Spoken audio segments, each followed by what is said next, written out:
Hello po sa lahat. Ito na naman po si Kiki F in Uzbekistan. Magbumukbang na naman po ako. Kasi na-miss ko na po na mag-video habang kumakain ng taga na rin po yan. For tonight po, ang ating menu, toasted bread. Nag-toast po ako ng bread. Meron po tayong sausage, hotdog, at saka yung cucumber at saka kamatis natin na salad. Then, coffee. Yan po. Ba yan? Parang may halikang naking ano. So, samahan niyo po akong kumain. Dinner. Isa lang po ang klase ko ngayon. Pagpasok ko pati. Wala yung estudyante, hindi pumasok. Walang klase. Madalang ang booking ngayong December. Ibig sabihin, mababa ang sahod natin ngayong December sa online. Kung kailan December, kakainis.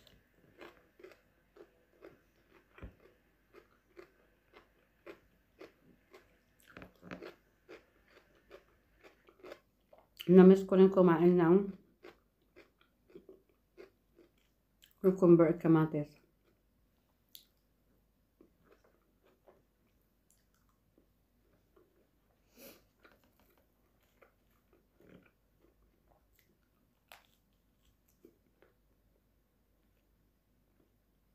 Mas masarap talaga pag tinutos ang ang bread. Ay.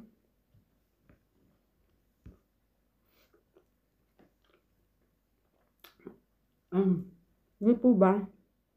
Dapat may isisik ako pag kumakain. Dito pala sa Uzbekistan, pagpapasok ka ng Uzbekistan, magpaparegister ka.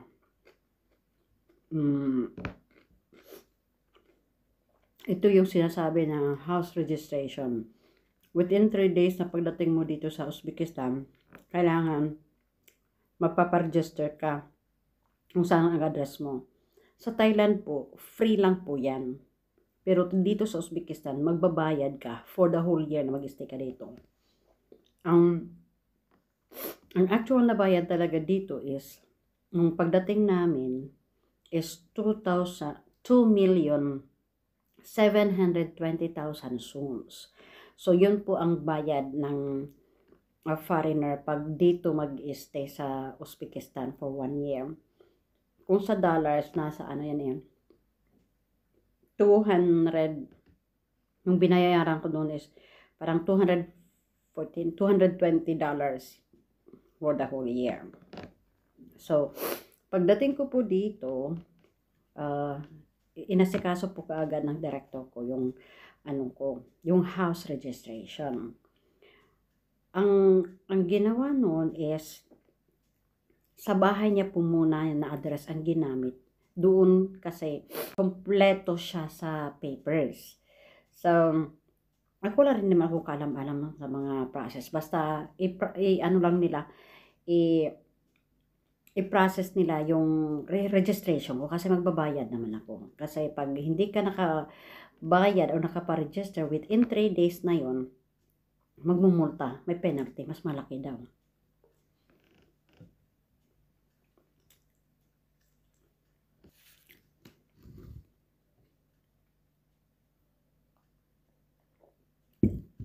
So dito, pag hindi ka nakapag-register within 3 days, malaki ang babayaran mo. So, magpa-register na nung September 21 ako dumating, September 23 nagpa-register. Itong November, ako ng director namin. Kailangan magpunta ulit sa house, yung sa opisina ng for house registration. Baka naman ako, bakit? Kailangan na mag-register ulit. Sabi ko, mag-register ulit. Babayad. Sabi ko, Nagpunta lang ako doon. Sama yung estudyante na interpreter. May interpreter kami. Naku, kasama ang tunay na may-ari ng bahay. Itong bahay na tinitirahan ko. Pero hindi ako lumipat ng bahay. Ito lang. Nag-ano na, in-input na doon yung information ko. Tapos magbigay na ng babayaran yung resibo. Diyos ko, 3 million sums ang dapat kong bayaran. Mas malaki pa doon sa binayaran ko sa una. Sabi ko, do I have to pay this now? Sabi niya, oo daw. Sabi ng cashier, sabi ko, wala akong pera that time kasi wala pang sahod. Pero actually, mayroon akong pera na nasa account ko. Pero hindi ko na ibigay kasi yun na lang ang natitira kong pera. At saka, ano ko pa yun, gamitin na padala sa mga anak ko. Kulang, di ba nagbayad niya kasi ako ng para sa visa, ang hiniram ko na pera. So, hindi ko yung ginamit. Sabi ko, antayin ko yung sahod ko sa 15, then sa ang bayad. Yun talaga. Then, pagkadating ng sahuran, so 15 kami nagpunta doon. Pagka 18, talagang inano na naman ako na kailangan talaga magpunta na doon at magbayad. Then nagbayad ako ng 3 million sums. Yan na lang talaga ang natira ko na pera na panggastos ko sana dito. Yun ang ginamit ko. Pero naka-withdraw na ako ng 1 million sums na cash na panggastos ko dito pang araw-araw. Pero Diyos ko, hindi aabot ang 1 million kukulangin sa dami ng gastusin. So, yun talaga, 3 million. As in, 2 beses ako nagbayad. Ang explanation sa akin ng director, nalaman daw ng office na hindi naman ako doon nakatira sa bahay na or sa address na ibinigay. Kaya, dapat mag-ano ako ng address kung saan ako talaga nakatira. Diyos ko, hindi naman, ano ba yan? Naku, magawa. Nag-email ako sa aming ministry. Sabi ko, anong pwedeng magawa na ano? Kasi malaking pera po yun eh. $300.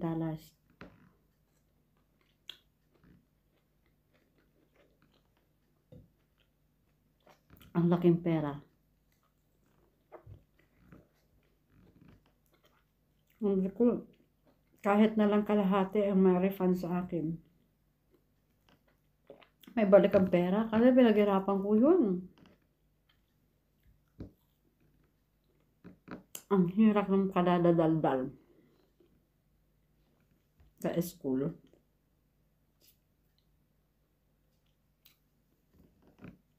Tapos hindi ka maanuhan.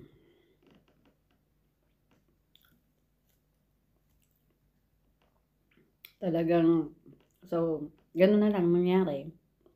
Nagbayad pa rin ng 3 million. Ang kaanuhan dahil nga naubos yung pera ko doon sa account. Kasi pinagsama talagang 2 ATM para makakumpleto ng 3 million. Ang inano na lang is kinuha doon sa 2, then wala nang natira doon sa ATM ko. Ang natitira na lang sa akin yung nandito sa akin na pera na cash. So talagang yung 1 million na yun pinagtipid ko from November 15 umabot lang hanggang December kahapon. Naubos ang 1 million ko. Pagdating ko dito sa bahay kahapon, naputulan na ako ng ilaw. Pero nagbayad ako nung, anong date ba yun? 28 yan. Yung last day ng November, nagbayad ako ng 20,000 sums. Kaso, talagang nag-negative siya. Kinabahan ako, chinek ko kagad kahapon. Pagdating ko dito na walang ilaw, sabi ko, baka yung kuryente, yun na nga, wala. Eh di walang laman yung aking ATM. Ang ginawa ko, nanghiram ako sa dati kong co-teacher sa Thailand. Doon ako meram. Hiram ako ng 100,000. Binalik ko din. Pagpasahod. Hirap. Kung hindi ako nagbayad ng 3 million sums na yon, malaki pa ang pera na maano. May ipon pa sana ako. Kaso talagang wala. Sana may balik. Aking pera din yun.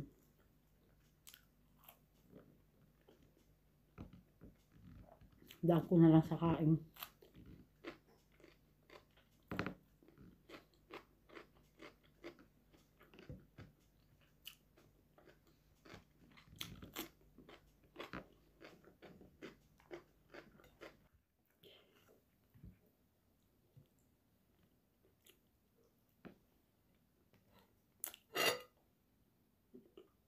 Lapit ang ubos.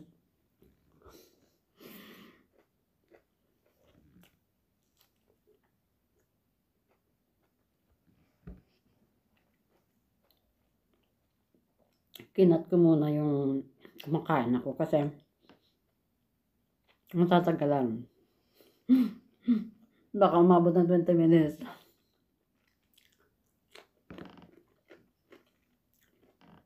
Kukulangin pa yata ng 2 minutes. Yan. Ubos na.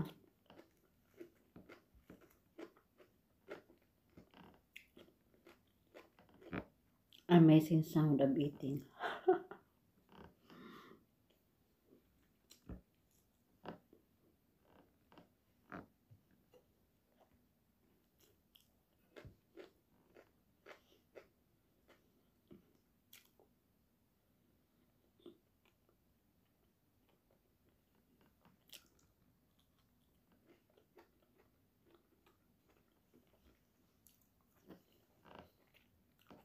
Pag pumasok sa isip ko, hindi ka lang kumakain.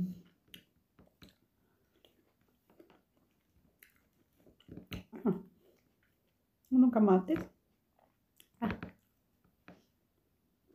Parang maasim. Ba yun?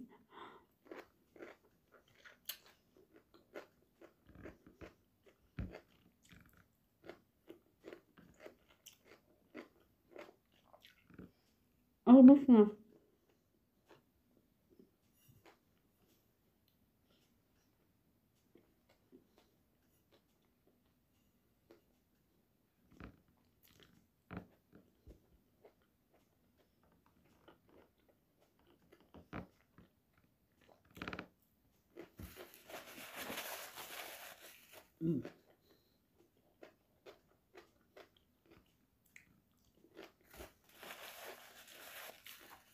So, ayan po, si KKF in Uzbekistan.